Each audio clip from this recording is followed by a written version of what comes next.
Hello, my friends. It's Pop Off Thursday. I'm on day 9 or 10 of my morning lives. And I thought, man, I would continue the tradition that my brother inspired in my head last Thursday.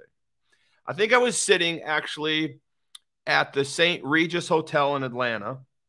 I was on the Battleground tour, and I had breakfast coming with Sebastian Gorka. Sebastian Gorka. Hello, Todd. Tonight's cigar night. Are you friends with Sebastian Gorka? What about Gorka? What about Gorka? Relief Factor guy Sebastian Gorka became my cigar friend on the 9-day Battleground tour. Sadly enough, I only had him on 5 of those 9 days. But all those 5 days were priceless. Matter of fact, I will put out some images of me and Sebastian smoking cigar. Now, a little side story about Sebastian is we had to smoke cigars so bad that we had to find a place at the St. Regis Hotel. I'm pretty sure it was Atlanta. It was the most beautiful hotel, but we had to go underground. Literally, Dan the man, who was the handler for all the celebrities, and they put me in that group, right? So come on, somebody, let's have some fun with it. But they had to basically put us underground to find a place to smoke cigars. And it was all concrete and laid around, and cars coming and going, but they really couldn't tell it was Sebastian. He's about 6 foot. I mean, I'm going to get in trouble if he hears this. I'm going to go 6'6", but it might be 6'5". All I know is he towered over me, and I'm 6'1". And he had just lost a bunch of weight. Him and the guys were having a contest, and I think he beat Gallagher beat him by 20 pounds. I don't know the score, but Sebastian looked great. And they're all on the Relief Factor, and I was talking to him about Relief Factor. I said, hey, man, I'm one of you. I'm smoking a cigar. I'm doing Relief Factor, and I'm on the Battleground tour. And then we talked about Relief Factor. Stuff works, takes down the whatever. This isn't a Relief Factor, but as I digress, Sebastian Gorka and I had a cigar, and we were talking and having some fun, and he was supremely interested in my life and some of the things that we were doing. But I want to talk to you this morning about the quote I want to give you. You can only rise to the level of your greatest weakness. Now, I talk about this on my Successionaire group page. Join the Successionaire group page if you can. We kind of do things in-depthly a little differently. But I wanted to talk to you this morning about we can only rise to the level of our greatest weakness. And as I was thinking about this, I'm watching the news this morning, and I'm looking at the news, and I'm seeing Kamala Harris talk about the yellow bus and how much everybody loves the yellow bus and how it's such a great – I have no idea what she was talking about. I was just baffled at the second most powerful person in the planet. I just want you to let that sink in a little bit. I want you to let it sink in that Elon Musk carried a sink into Twitter. Let that sink in. And then I want you to let the fact sink in that Kamala Harris is the second most powerful person in the planet. And she's going on about how much she loves the yellow bus, how much she loved the idea of the yellow bus. I don't know if it has to be electric yellow bus or it has to be a gas-powered yellow bus. I don't know. All I know is I'm trying to respect the vice president of the country who's supposed to be on the border, saving these people that are drowning and trying to get across the country and being whipped by horse whips and all the kind of stuff they can conjure up. She's supposed to be doing that, but no, she's babbling on about the yellow bus. Camilla, I hated riding the bus. I couldn't wait to drive to school. I couldn't wait to get off the bus. Some of the worst memories of my life were on the yellow bus. Waiting for the bus, the stress of missing the bus, getting around, my mom scurrying me, get to the bus, you got to get to the street. If you don't get to the bus, I'm not taking you to school, what she would have. But the bottom line is the stress of the yellow bus. Then you got on the yellow bus, and then there was bigger kids on the yellow bus, and they picked on me, and they made fun of me until I got to be one of the bigger kids on the yellow bus, and then first fight I ever had was on the yellow bus. Almost got kicked off the yellow bus. I have no idea what this woman is talking about when she's supposed to be doing some kind of work for America, and she's talking about the yellow bus. Well, damn it, I hated the yellow bus. I never want to get back on it. I will tell you this. Mrs. McKinley was the bus driver of the yellow bus I rode last before I finally got my damn driver's license and drove to school. And I love that woman to this day. I think she liked to drive in the yellow bus, but not that much. Drama. Chaos. I don't think the yellow bus is the memory of my childhood that I want to hearken the greater times to. I want to talk to you about the quote. Today we rise. Today's Pop Off Thursday, y'all. We pop off on Thursdays. Now, I got to tell you a backstory on Pop Off Thursday because Pop Off Thursday started at the St. Regis Hotel with Sebastian Gorka, and that's why I was telling that story. And I was on my Successionaire page, and I was popping off, and I was thinking about the best pop-off artist to ever walk the planet. As far as I'm concerned, it wasn't Prince, formerly known as Prince. Pop-off artist is Prince. It was my brother Shane. My brother Shane, he's 4 years younger than me, and my entire life, my brother would pop off. I mean, like, I think he invented the word pop off. I mean, there was nothing he wouldn't say. To this day, he won't say. There's nothing he wouldn't say as a little kid. There's nothing he wouldn't do as a little kid. There's no battle he wouldn't stick his head into and pop off about there. You know, I'm 4 years older than him, and as much as I was always pulling him out of the fracas of some sort, I admired the fact that he would pop off. You know? He would pop off. As little kids, he would just pop off to mom. He'd pop off to dad. He'd pop off to a teacher. But he had a way about him that you'd make you kind of like him for popping off. Well, Pop Off Thursdays in remembrance, because he's still alive, of my childhood. Not the yellow, you follow me, not the yellow bus memory of my childhood, bro. It's Pop Off Thursday because you were the king of pop off. Now, I got you in a little bit of trouble. Big bro was there for you most of the time. And when I wasn't there, you figured it out. And now you're bailing my tail out of the donut world and all the things you're always covering my tail. Pop Off Thursday for my little bro, Shane. Every Thursday is going to be Pop Off Thursday. But we're popping off today. First, about the yellow bus. I don't know. I guess it's political. I don't think that I can go along with Miss Camilla on the bus thing. But I want to talk to you about popping off today about the homework. So the homework today is you can only rise to the level of your greatest weakness. Now, when I'm coaching people in an entrepreneurial mindset, I want to remind them early on in the coaching that we have to assess their weaknesses and we have to assess their strengths. And it's not unlike us for people that we need to do this, but we also need to do this for our businesses. And at the end of this, I'm going to talk to you about how America has to do this as well. You see, we can only rise to the level of our greatest weakness, right? Because our strength is here and my weakness is here. But if my weakness is here, I get capped right at the weakness. So we have to understand and see, a lot of us spend our time in our strengths. And I would tell you, this is probably one of the greatest messages I can give you about my own success in my life is that I was at an early age forced to deal with my weaknesses, right? Deal with my chemical imbalances, deal with the fact that we didn't have much other than a donut shop mentality, deal with the fact that the only two things I really had going in my life was the fact that I could make a donut and I could work really hard in athletics. Two things.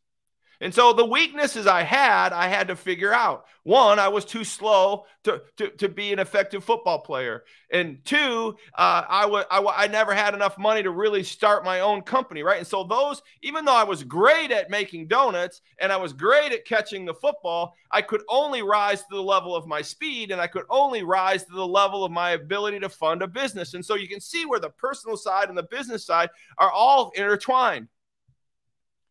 And so until I could overcome my speed in football, I wasn't going to play. It didn't matter how good I could catch the football. And until I could figure out how to get into my own business, it didn't matter how good I was at business or how good I was at making a donut. You see, Elon Musk, right? Let's let this sink in. Elon Musk walks into Twitter, right? He's got a sink and he gets there and he says, everybody, I'm here. Let this sink in, right? He's carrying a sink in. But let this sink in. I want you to understand that God knows no sin indifferent. It's hard for us to understand that murder and theft are, right here. Gosh, I have a hard time with that. I really do, man. I have a hard time with that, but I accept it. But on the flip side, I want you to understand that success is no greater either, right? So Elon Musk is going to the moon. I'm sorry, Elon Musk is going to Mars. And my wife fixed dinner last night. A plan is a plan. The plan to go to the moon, to go to Mars, is no greater than a plan to fix dinner. That, to me, is the same. It's the same. So if you're able to create a plan and you're able to execute the plan, then you become what we call successionaire. You do it over and over and over again. But able to do these plans over and over again, I need you to understand what your weakness is. Let's say you're a restaurateur and you're opening a restaurant and you're the best chef the world has ever known, but you're the worst marketing person to ever walk the planet. And you're not aware of your weakness. So you're working all night. You make all this food. You're ready for your grand opening. You forget to open up a grand opening. You forget to get on marketing. You don't have a billboard. You forget to put the open sign in. You didn't mow the yard. You didn't get anyone to park cars. And all of a sudden, no one shows up for the greatest cuisine that ever was created. You can only rise to the level of your greatest weakness. On the flip side, let's say you're a great marketer. Let's say you're a great marketer and you're a shitty cook, a lousy cook, right? Let's say you have all the marketing, the Facebook, the ads, the billboard, the yard, the signs, all the celebrities show up and everything, but they eat the food after they all get there, and it sucks. They're not coming back. You can only rise to the level of your greatest weakness. You can only rise, in this case, to the level of the food. The other case, you can only rise to the level of your marketing. So I want you to understand from a homework today, I want you to understand that where are your weaknesses? I mean, this is 101 stuff, but nobody's telling you this. They're saying, okay, evaluate your weaknesses, but they're not telling you the consequences of evaluating your weaknesses. Kamala Harris, would someone talk to her about her weaknesses? The yellow bus is not a strength.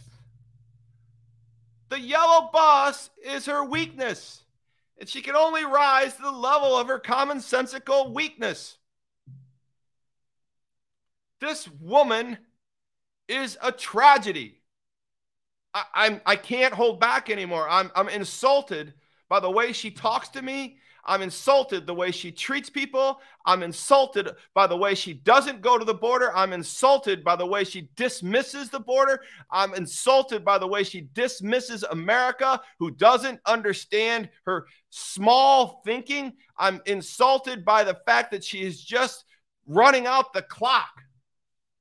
Her weakness is her inability to understand intellectual challenges. And that America needs more than a yellow bus mentality. I digress.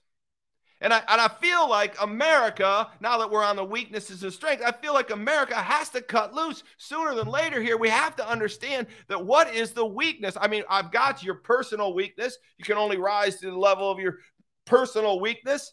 You can only rise to the level in your business of your business weakness. Outsource the stuff that's not working, right? Get it done. You've got to accomplish it. But America has the same damn problem. We've got the problem that we don't understand our weaknesses. And so what we do is we're favoring our passions. Both sides do it. But this particular side right now basically has the Congress, it basically has the Senate, and it basically has the presidency, and they've decided to favor their passions. They're leaving their weaknesses. They're leaving the flank open for the rest of the world to drive their damn yellow bus right through our country. America has to understand its weaknesses, and this administration has to forget its passions or its comfort zone, which is basically abortion, basically men wearing dresses and flaunting their goodness of how they can see everybody so equally, right? And literally leveraging the situation and making people think that that's the right way to always look at things when it's not. I mean, they're only favoring their comfort zone. They're not looking at America. They want to talk about yellow buses. They want to talk about TikTok dressers. They want to talk about CRT. They want to talk about abortion incessantly. Like abortion is the greatest strength America ever had, but it's really the greatest weakness. Like, did you realize that the world's, not just America, but the world's greatest problem is the decline in population? Literally. China had a one-child policy some 15 years ago, and they lifted the one-child policy and put the two-child policy. They lifted that. They went to a three-child policy, and lo and behold, they're still declining faster than when they had a one-child policy. Do you realize that Japan has a diaper ratio of 2 to 1? Well, you say, Todd, what's a diaper ratio? Well, I'll tell you what a diaper ratio is. A diaper ratio is the number of adult diapers sold to the number of child diapers sold. In Japan, they're selling more adult diapers than children diapers. And we've got the same crisis in America. So why would we want to kill our children? Why would we want to murder our babies? I mean, I can find a place somewhere around the heartbeat rule. I can meet somewhere there because I know more are going to be saved than dismissed than are right now. The greatest weakness in America needs to be realized. That we don't value life. We don't value people. We value seals more than people. Come on now, somebody. I saw a video that people on the left were going crazy when baby seals were being clubbed over the head. My mind was blown. I was in there with those people. Don't kill those baby seals. You all saw the video. Don't tell me you didn't see the video. We all saw that damn video when those baby seals, the guy got off of a boat, jumped on the ice, and he just started banging baby seals. I know it's graphic. But we can stop clubbing baby seals, but we can't stop killing babies in the third trimester. Now, tell me about that one time. That's America's greatest weakness. We can only rise to the level of our greatest weakness.